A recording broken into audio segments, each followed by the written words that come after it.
우리 생명샘 동천교회 실천 강령이 세 가지가 있습니다. 여러분 잘 아신 대로 첫째는 다음 세대를 세우는 교회, 두 번째는 지역사회를 섬기는 교회, 세 번째 세계 열방을 살리는 교회, 이렇게 정하여서 여기까지 왔습니다. 이제 62년 된 우리 교회 실천 강령 가운데 우리 지역사회를 위해서는 25년 전부터 제가 부임하면서 상담소를 통하여 지역사회에 고통받는 이웃과 함께하고 가난한 자, 소외된 자, 병든 자, 가정폭력, 성폭력으로 힘든 사람들, 법률을 알지 못하는 사람들, 힘없고 빽없는 사람을 위해서 25년간 우리 함으로써 참 하나님 은혜 가운데 우리 상담소 국민훈장을 받는 그런 좋은 기관으로 또 국가로 인정을 받고 장관상도 받고 참 좋은 상담소 되어졌습니다. 또 우리는 지난 7년 전에 2015년부터 이제 8년이 돼 갑니다만은 우리가 교회 공간을 내어놓고 지역사회에서 노인복지관을 우리 아산시와 함께 컨소시엄을 이루어서 지금 지난 7, 8년간 지역 어르신들을 섬기는 복지관을 운영해 왔습니다. 그리고 우리는 세계 열방을 위해서 영혼을 사용해서 우리가 방문했지 튀르키예 또 네팔, 미얀마를 중심으로 하면서 전 세계 5대양 6대조 우리는 간접 선교, 협력 선교로 또 기도로 물질로 돕고 있는 선교하고 있습니다. 부족하죠. 그런데 제가 늘 이제 얼마 남지 않은 목회사회 가운데 마지막 다음 세대를 세우는 교회가 되기 위해서 이미 우리 교회학교가 있지만 교회학교가 사실은 유명무실입니다. 일주일에 한 번 하는 썬데이 스쿨인데 썬데이 같으면 주일 온종이라도 좀 해야 돼. 오전 오후. 그래서 제가 오후에 좀 교회학교를 해봐라 했더니 다들 힘들어해요. 교사도 간수도 힘들어요. 그래서 제가 주중 교회학교, 그래서 우리가 이번에 생명샘 어깨동무학교를 개교를 했습니다. 드디어 9명으로 출발합니다만은 우리 평양신학교가 9명으로 출발했습니다.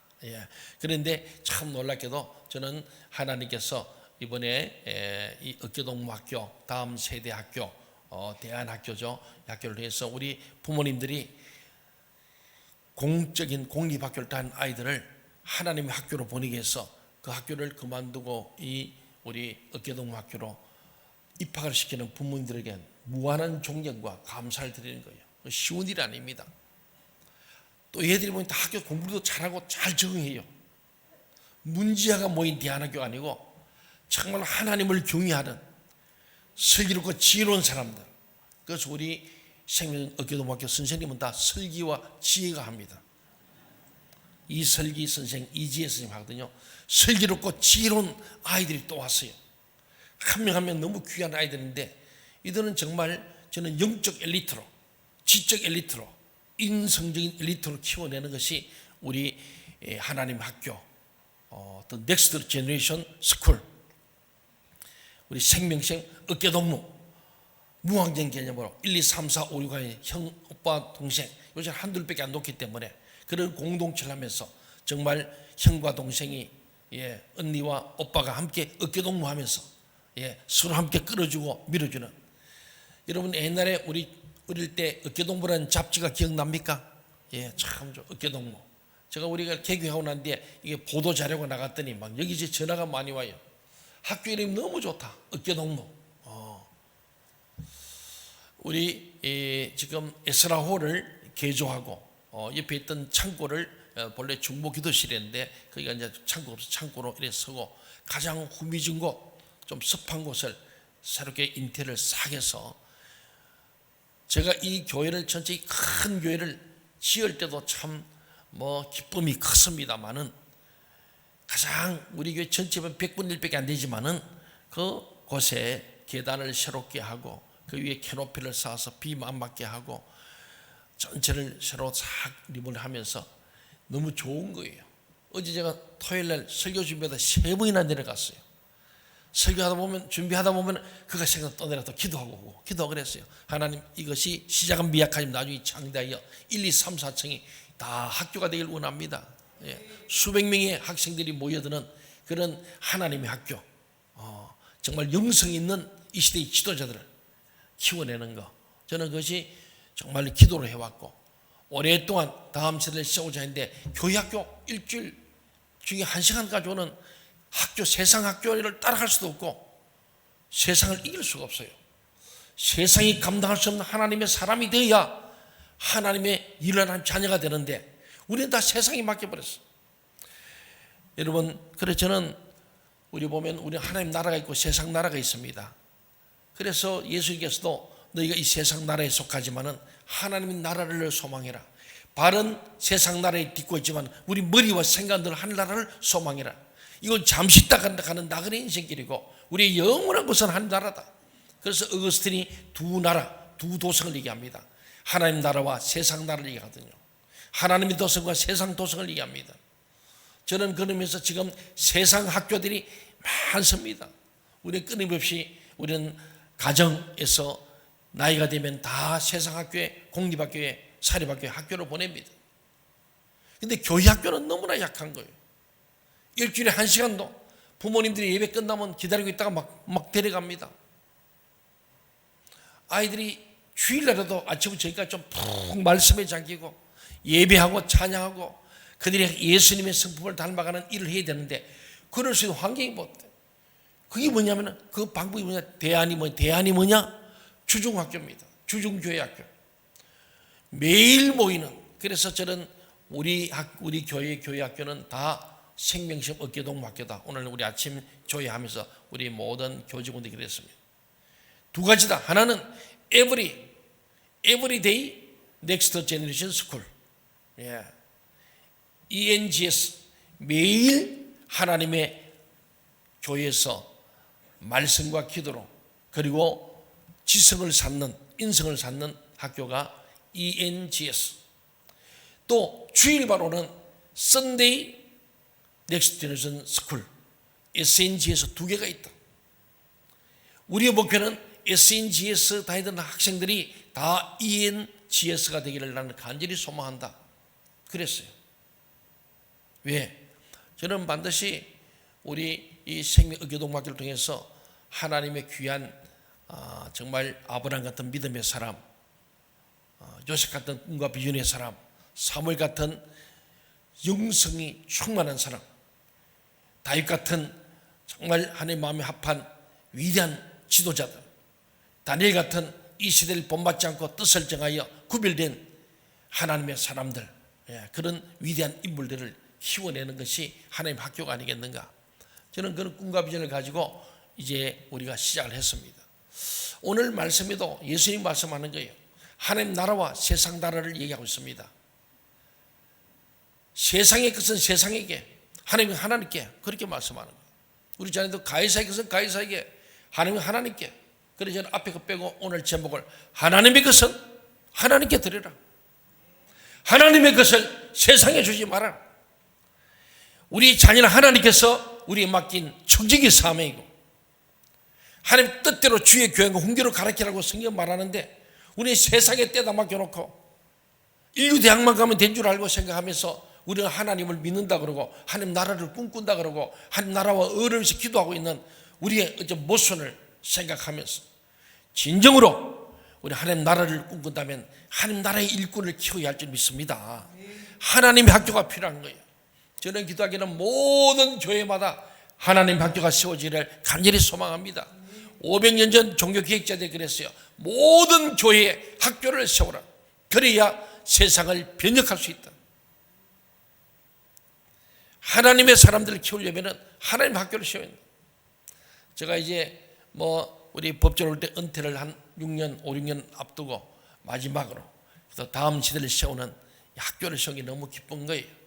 지역사회에 성인들 부족하지만은 상담소 복지사도 지금 하고 있고 앞으로 복지관은 이제 2025년이면 완공해서 2025년 말에 이전해 나갈 것이고 저 1, 2, 3, 4층이 다 학교가 될 겁니다. 그래 지을 때도 본래 1, 2, 3, 4는 교육시설로 허가를 받고 4층에는 어린이집, 사회복지시설인 우리가 바로 아기 학교를 할 수 있도록 그렇게 구상하고 그동안에 이제 우리가 이거 온 지 13년, 14년 차 됩니다. 되면서 이제는 이 일을 이루어 가는데 아마도 아산에 처음으로 이런 대안학교를 교회가 규모 있게 시작한 겁니다. 저는 오늘 이 말씀을 가만히 보면은 하나님의 것을 가이사에게 바치는 라는 이 말씀은 모든 정권이 자율적 통치 영역을 가졌다는 뜻으로 오해되기도 합니다. 하나님의 것은 종교 영적으로 국한된다고 오해되기도 합니다. 세속 권력자들은 예수님의 말씀이 이렇게 오해되기를 바랍니다. 심지어 교회 지도자들도 이 구절을 이렇게 왜곡해서 세속 권력자가 손잡기도 합니다. 쉽게 말하면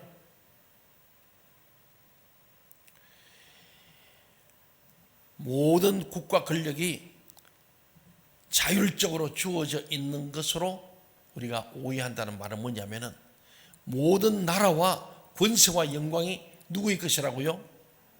우리 주기도문 늘 외우잖아요. 모든 나라와, 옛날에 대개 나라와, 모든 나라와 권세와 권력과 영광이 아버지의 것입니다.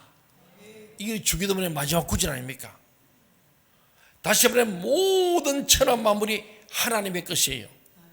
모든 나라, 모든 천한 만물을 하나님이 주권을 갖고 있는 거예요. 그럼 나라의 주권도 하나님의 통치하에 있는 거예요. 그런데 사람들은, 마귀는 우리를 오해시키는 거예요. 국가 권력과 이 종교, 국가와 종교에서 늘 부대낄 때가 많습니다. 그것이 여러분 경험한 지난 3년간 코로나 문제가 왔을 때 국가 권력이 종교를 눌러버렸죠. 그러면서 예배를 중단시켰습니다. 이건 오해하면 안 됩니다. 종교의 자유는 절대 불가침의 자유거든. 우리 헌법이 그리 보장합니다. 국가 권력도 양심과 종교의 자유에 대해서는 침해할 수 없다. 그래서 우리 알다시피 집총 거부하면 군에도 안 보내잖아요. 그게 헌법에 의한 거예요. 자기 양심범들 절대로 전향하지 않으면 그거 고칠 수가 없어요. 양심이나 신앙은 침해, 국가 권력이 침해 못하는 거예요. 그래서 전향하지 않으면 전향서들 그냥 내놓잖아요. 억지로 할 수 없는 거예요. 신앙 문제도 그렇습니다. 네. 그런데 코로나가 오니까 물론 국민의 건강을 위한 것이다 하지만은 여러분 이제 지내봐서 알잖아요. 마스크 쓰고 방역해도 걸릴 사람 걸리고, 지금 이런 마스크 쓰나 안 쓰나, 안 쓰고 다니도 안 걸릴 사람 안 걸리잖아요. 맞습니까? 이 자유예요. 나는 걸릴 것 같으니 마스크 쓰고, 이거 이제 코로나 아무것도 아니다 하고 안 쓴 사람 안 쓰고, 3년을 지내보니까 우리가 지혜롭지 못했다. 오늘 말씀처럼 모든 정권이 자율적 통치 영역을 가했다는 것으로 오해하면 안 됩니다. 나라의 권세도 하나님의 것입니다. 하나님의 통치에 있는 것을 알고 우리는 하나님을 경외하는, 우리는 하늘나라에 대한 소망의 사람은 세속 권력에서 좌지우지 될 수 있는 그런 교회가 아니라는 거예요. 앞으로 또 오더라도 마찬가지입니다. 저는 가요. 우리 교회는 7부 예배가 들었잖아요. 우리 예배한다. 그래, 너희들 49명 제한하면 49명씩 7번이라도 꼭 교회에서 드리고 싶은 사람 드리라. 내가 주일에 7번 설교했어요. 온 우주의 왕이신 예수님의 통치 영역 밖에 있는 자율적 가이사 영역은 없다는 거예요. 로마 제국도 하나님의 통치에 있다는 거예요. 동의하십니까? 그러나 그 당시 로마가 워낙 강력하니까 로마 아래에 하나님 나라가 있는 것처럼 여기서 유대 나라에서는 그에 대해서 저항하는 세력에 가면 대다수는 순치가 됐죠. 우리 일제시대 때에 이렇게 주일날 설교하면 일제 순사대에서 뒤와 교회에 앉아 있는 거예요. 성경서에 보면은 출애굽의 역사도 있고 악한 왕들에 대해서 하나님이 그들을 멸망시키는 역사들이 많습니다. 그래서 의식 있는 목사님들이 강단에서 이 성경 말씀을 가지고 그런 이 민족의 독립과 해방을 설교한 거예요. 희망을 주는 거예요. 그러면 일본 사람한테 저거는 일본으로 독립하라는 것이나, 그래 목사를 잡아가 끌고 갔습니다. 심지어는 신사참배할 때 수많은 믿음의 선배들, 목사님들, 장로님들이 순교했습니다. 대표로 주기철 목사님 같은 경우도 그러잖아요. 그런데 그 일본의 권력과 총칼 앞에 수많은 목사 장로들이 다 무릎을 꿇은 것이 총회가 모여가지고 신사참배를 결의한 사건이에요. 일본서 백두로 선 상태 총회가 열렸는데 의장부터 모든 사람이 신사 참배는 우상 숭배 아니고 하나의 문화다 하면서 그렇게 결의하고는 주의철 목사님을 면직시켰던 있을 수 없는 사단의 종료한 사건이 역사에 나오거든. 오늘 그런 상황도 아닌데도 우리는 지난 3년에 많은 교회들이 자발적으로 예배를 스스로 중단해버리고 예배를 문을 닫아버리고 교회를 닫고 이런 일이 생겼잖아요. 이게 뭐냐면은 오늘 말씀이 중요한 거예요. 가이사에게서 가이사에게 하나님께인데 예배는 하나님께 드리는 거예요. 맞습니까? 예. 이걸 분명히 구분할 수 있어야 종교의 영역, 하나님의 영역이 있음을 말씀하고 있습니다. 모든 권세는 하나님으로부터 나오는 것이므로 하나님께 돌려드려야 하고 모든 왕, 권력자들의 그 왕관을 벗어 그리스도께 드려야 합니다. 만왕의 왕 되신 주님인 줄 믿습니다. 그리스도를 대행해서 선을 행하는 정권은 마땅히 존중받아야 하지만은 그러지 않는 정권은 심판을 받을 것입니다. 목사님이 정치 설교하는데 저는 그게 아닙니다. 성경을 얘기하는 성경적 설교예요. 이 성경은 정확히 말합니다. 하나님을 대적하는 어떤 왕도 권세도 국가도 멸망한다. 맞습니까? 그게 하나님 말씀이에요. 저는 우리나라의 많은 법과 제도와 권력들이 교회를 계속 핍박해오고 기독교가 했던 이 밝은 면들을 자꾸 지워가고 역사를 왜곡하는 그런 정권은 망한다. 저는 단호히 얘기합니다. 지금 이 정권도 마찬가지로 하나님을 대적하고 하나님 아는 지식을 대적한다면 망합니다. 그랬더니 어떤 분이 그래요. 목사님 왜 자꾸 정치 설교하냐면 천만의 말씀. 그런 자기가 지지하는 사람이 있어 그러죠. 여러분 절대로 어떤 정치를 따라가지 마세요. 그 정치인들은 죽어요. 그 유명한 김대중, 김영삼도 죽었어요. 아무것도 아니요. 맞아요? 전라도 경상도 너무 그러지 말어. 목사님 설교하니까 자기가 지지하는 사람 좀 신한다고. 저는 그 사람이 아니에요. 하나님을 대적하는 권력자들은 망한다. 망해야 됩니다. 쫓겨나는 거예요. 감옥 가는 거예요. 그게 오늘 말씀에 가이사인 가이사에게 세속 권력에는 세속에 가지고 하나님께서 하나님께 드려야 되는데 하나님의 것을 세속에 복속시킨다면 그건 망하는 거예요. 목사가 할 일이 뭐냐면 이 말씀을 목숨 걸고 전하게 되는 거예요. 일제 때 그런 목사님들이 계셨기 때문에 이 나라가 독립을 이뤘고 그래서 3.1절에 얼마 전에 지나갔잖아요. 104년 전에 34명 중에 목사님, 장로님 33명 중에 16명이잖아요. 천주교는 한 명도 없어요. 천주교는 3.1절만 되면 조용합니다. 머리 박고 있는 거예요. 불교 둘밖에 없어요. 천도교 14명이죠. 그렇잖아요. 참 이게 오늘 우리 교회가 스스로가 이런 하나님의 나라와 권세, 영광에 대해서 스스로가 주눅들으면 안 되는 거예요. 오늘 주님께서는 말씀하는 거예요. 그리스도를 대행해서 하나님의 뜻을 이루는 정권은 존중받아 마땅하지만 그러지 않는 정권은 심판받는다. 오늘 예수님이 그 말씀을 해요. 로마 제국 하나님을 거역하면 망한다는 겁니다. 로마 제국 망했습니까? 안 망했습니까? 망했습니다. 하나님을 거역하는 아수르도 바빌론도 파사도 페르시아도 다 망했죠. 이 나라 민족이 하나님이 보아서 이 나라 만세돼야 할 줄 믿습니다. 그렇습니다. 오늘 본문을 보면요.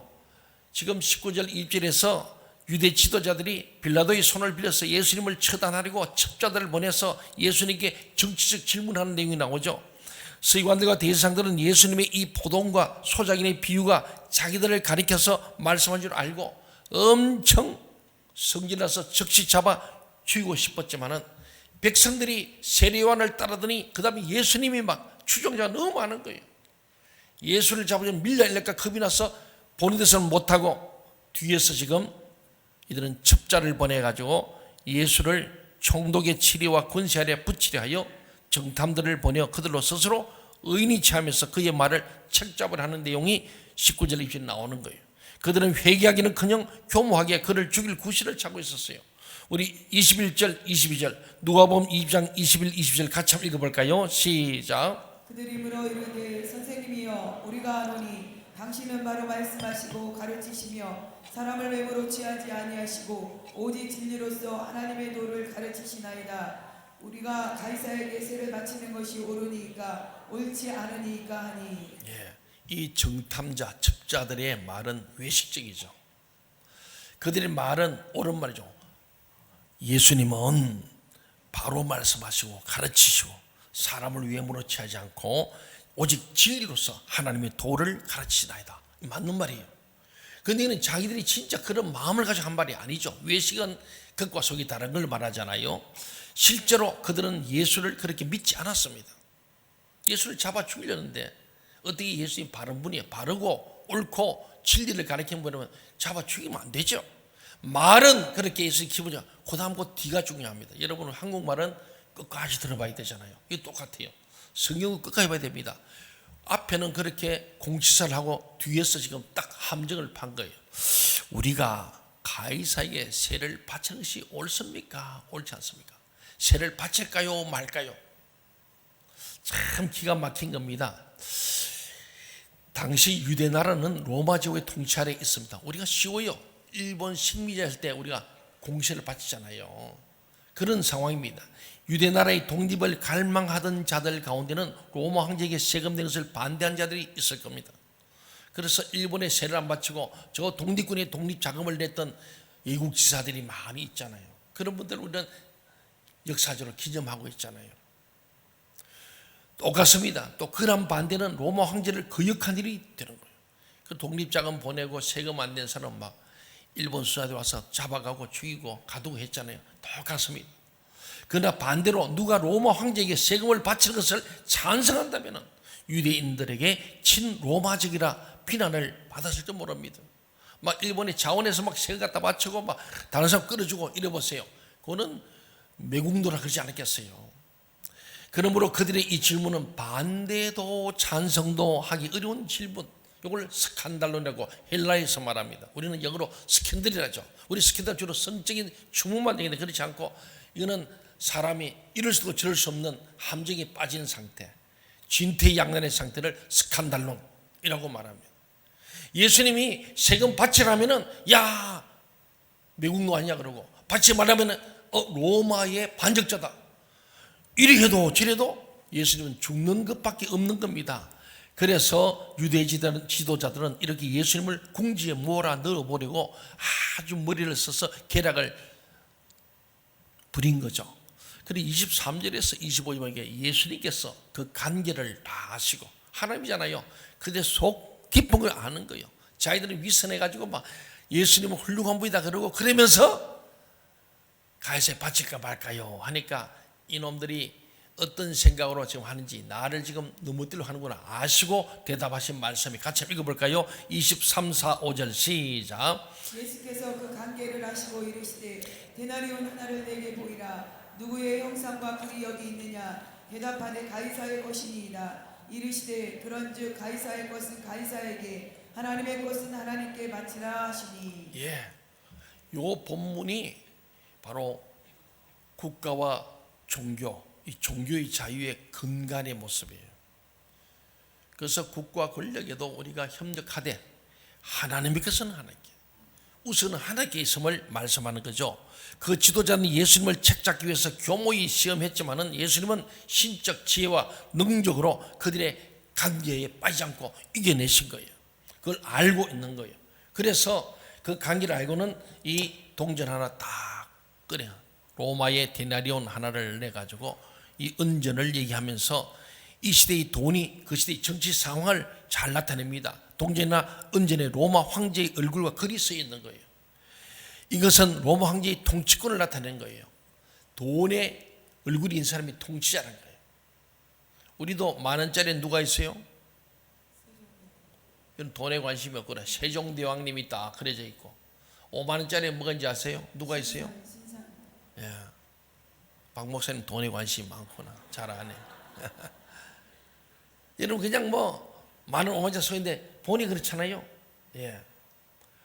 그 길은 다 사람 얼굴이 많은데 그 당시 로마 이 은전 동전에는 반드시 그 시대에 황제가 저기 하면 황제의 얼굴을 넣어서 전부 다 화폐를 바꾸는 거예요.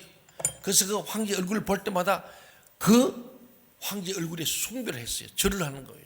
그 황제의 숭배상을 맞으면서 로마에 수많은 식민지 국가가 있는데 그들을 어떻게 통제하냐, 그런 정신세계를 지배해서 돈에다가 딱 자기 얼굴을 새겨서 그 황제를 바로 신으로 섬기하는 게 황제의 숭배 사상이었습니다.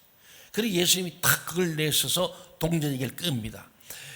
유대 나라는 로마 제국의 한 영토였고 로마 황제의 통치권 안에 있었던 겁니다. 그러므로 그들은 로마의 은전을 사용했고 따라서 유대인들이 로마 황제에게 세금을 바치는 것이 합당하였습니다. 그래서 성경에서도 신자들이 세속 국가에, 자기 나라 국가에 세금을 내라고 가르칩니다. 예수님께서 세금을 잘 내는 것이 바로 건강한 모범 시민이고 국민의 자세다. 세금 내는 것. 저도 세금 냅니다. 옛날에 목사님도 안 냈는데 이제는 세금 내는 거 저는 뭐 반대하지 않습니다. 세금 내면은 국민 대접 받아요. 세금 안 내면 어디 가서 혜택도 많이 없어요. 뭐 세금 냅니다. 하라는 거예요. 그런데 로마서 13장 7절에 보면요, 우리 같이 한번 읽어볼까요? 시작. 모든 자에게 줄 것을 주되 공세를 받을 자에게 공세를 바치고 관세를 받을 자에게 관세를 바치고 두려워할 자를 두려워하며 존경할 자를 존경하라. 우리가 때와 장소 모든 경우에 맞게끔 지혜롭게 행할 것을 말씀합니다. 세금 내라는 거예요. 그리고 우리가 세운 지도자들을 또 존중해라. 우리 대통령과 도지사, 시장, 국회의원, 도의원, 시의원들 우리가 그들을 잘 존경하고 그들이 정치 잘하고 기도해야 됩니다.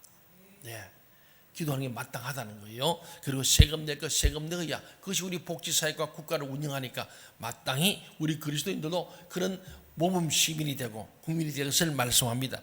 그러나 다른 한편 하나님의 것은 하나님께 바쳐야 한다 그래 말씀합니다. 물론 이 세상의 모든 것이 하나님의 소유입니다. 시편 24편 1절 한번 같이 볼까요? 뭐라 되어 있습니까? 시작. 땅과 거기에 충만한 것과 세계와 그 가운데 사는 자들은 다 여호와의 것이로다. 천하 모든 만물 만민이 다 누구 것이라고요? 하나님의 것이다. 왜요? 하나님이 만드셨으니까. 동의하십니까? 그러니까 천하 만민, 미국도 하나님의 것이고 한국도 중국도 하나님의 소유입니다. 그리고 거기에 속한 모든 국민들 천하 만민이 우주 만물이 다 하나님의 것이다. 그렇게 시편 24편에서는 말하죠. 그러나 그 중에서도 하나님께서는 소득의 10분의 1이 하나님 것이라고 더 아주 상징적으로 말씀합니다. 레위기 27장 3절 같이 한번 보겠습니다. 시작. 그리고 그 땅의 10분의 1 곧 그 땅의 곡식이나 나무의 열매는 그 10분의 1은 여호와의 것이니 여호와의 성물이라. 다 하나님의 것인데 그 중에 10분의 1은 특별히 구별한 성물이 되어야 한다. 말라기 3장 9절 같이 한번 봅시다. 시작. 너희 곧 온 나라가 나의 것을 도둑질하였으므로 너희가 저주를 받았느니라. 이게 나의 것이란 말은 많은 주석학자들이 보는 성경적 의미는 11조를 말한다. 나의 것을 도둑질함으로 너희가 저주를 받았느니라. 어떤 이들은 11조는 율법 시대의 규례이며 신약 시대에는 폐지되었다고 말합니다. 그러나 신약 시대에는 단순히 율법이 폐지된 것이 아니고 율법이 완성된 겁니다. 예수가 율법을 완성하는, 율법을 폐하는 게 아니고 완성하러 왔다 그러잖아요. 즉 구약 시대에는 11조가 하나님의 것이다가 신약 시대에는 나의 소득 전체가 하나님의 것이 되는 그런 하나님의 말씀이에요. 모든 것이 하나님의 것이다. 그래서 로마서 12장 1절 우리 보면요, 같이 한번 볼까요? 시작. 그러므로 형제들아, 내가 하나님의 모든 자비하심으로 너희를 권하노니 너희 몸을 하나님이 기뻐하시는 거룩한 산제물로 드리라. 이는 너희가 드릴 영적 예배니라. 우리가 영적인 예배는요, 우리 몸을 하나님 앞에 드리는 거예요. 이 몸이라는 것이 생명입니다. 조예, 사락스 같은 말인데 우리 몸, 우리의 생명, 내 전 인격을 하나님께 드리는 거예요. 그게 속한, 내게 속한 모든 우리 자녀들, 우리의 모든 기업, 우리의 모든 재물도 하나님의 것이다. 그걸 다 드리라. 이게 주의 말씀이에요. 이어서 고린도전서 6장 19절 20절 같이 한번 볼까요? 시작. 너희 몸은 너희가 하나님께로부터 받은 너희 가운데 계신 성령의 전인지를 알지 못하느냐. 너희는 너희 자신의 것이 아니라 값으로 산 것이 되었으니 그런즉 너희 몸으로 하나님께 영광을 돌리라. 예. 우리 몸이 내게서 난 게 아니고 하나님께로 온 거예요. 그러므로 나는 하나님 것이므로 내게 속한 하나님 것이다. 그런 하나님 앞에 거룩한 영적인 예물로 드릴 것을 말씀하고 있습니다. 그렇습니다. 그러므로 11조 정신은 지금도 유효합니다. 변함이 없는 거예요. 어제 유튜브에 어떤 분이 그래요. 목사님 제가 고민하던 문제 풀렸습니다. 뭔데? 11조 문제 어떻게? 유튜브에 나온대요. 미국에 있는 목사님인데요. 얘기하는데 한국 사람이 미국에서 유튜브를 보냈는데 보니까 11조 할 필요 없다고 해서 너무너무 자유하다고. 11조 안 하고 떼먹고 해서 늘 죄의식이 있는데 그 유튜브를 보는 순간에 할렐루야 했다는 겁니다. 잘못된 겁니다. 오늘 말씀 보세요. 예수님께서도요, 유대인들이 박하 풀한푸기가 11조를 드렸다고 막 자랑합니다. 잘했다. 바리새인들 잘했다는 거예요. 그러나 그것도 해야 되고 이것도 하나님의 공의와 사랑도 해야 돼. 이것도 하고 저것도 둘 다 해야 된다. 예수님이 신약하신 말씀이에요. 동의하십니까? 예. 11조 안 되고 싶었는데 그런 누가 얘기하니까 막 기똥찬 복음이 그 복음이야. 그건 죽을 복음이에요.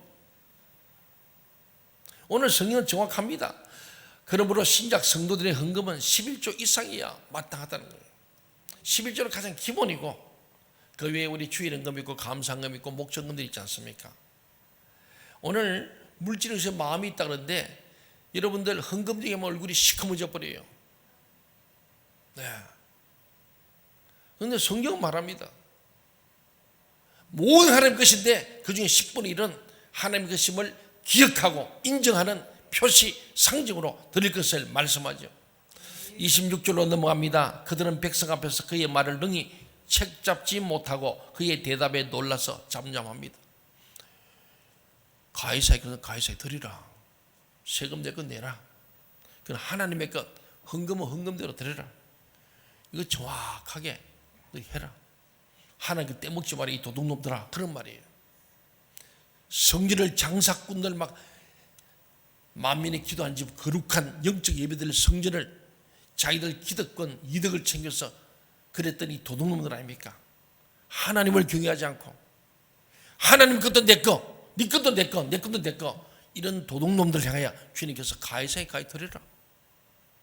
세금 내야지. 하나님께 드려라. 너 둘 다 안 내려 그러지. 다 내 거. 가이사도 내 거, 하나님 것도 내 거. 그런 욕심에 대해서 한 방 팍 치니까 그들이 할 말이 없는 거예요. 세금 떼먹고 하나님 앞에 10을 떼먹었던 그 죄책감 때문에 그 입이 딱 닫힌 겁니다. 예수님의 대답은 참으로 지혜롭고 정당했죠. 그 하나님이 예수님이 곧 하나님이라는 거예요. 동의하십니까? 예수님의 답은 인간으로서는 어려운 거예요. 거의 다 걸려드는 거예요. 결론입니다. 오늘 본문의 말씀을 요약하면은 여기 나오는 진리와 교훈이 뭐냐? 첫째, 우리는 예수님의 지혜와 지식을 알아야 합니다. 예수님의 지혜와 지식을 알아야 우리는 이런 첩자들, 사단마귀의 개교에 간교에 넘어가지 않고 하나님의 영광을 위해서 승리할 줄로 믿습니다. 두 번째는 우리는 예수님의 교훈대로 가이사의 것은 가이사에게, 하나님의 것은 하나님께 바쳐야 합니다. 우리는 천국 시민이지만 이 세상에 사는 동안 내가 속한 세속 국가를 사랑하고 그 나라를 위해서 기도하고 유정들에게 복종하고 규정된 세금을 성실하게 내야 합니다. 또 우리는 세상의 모든 것이 다 하나님의 것임을 인정하고 신약 아래서도 구약 성경의 교훈과 모범대로 소득의 온전한 11조와 감사의물들을 힘써 하나님께 드리는 것이 합당하다고 믿으시기를 바랍니다.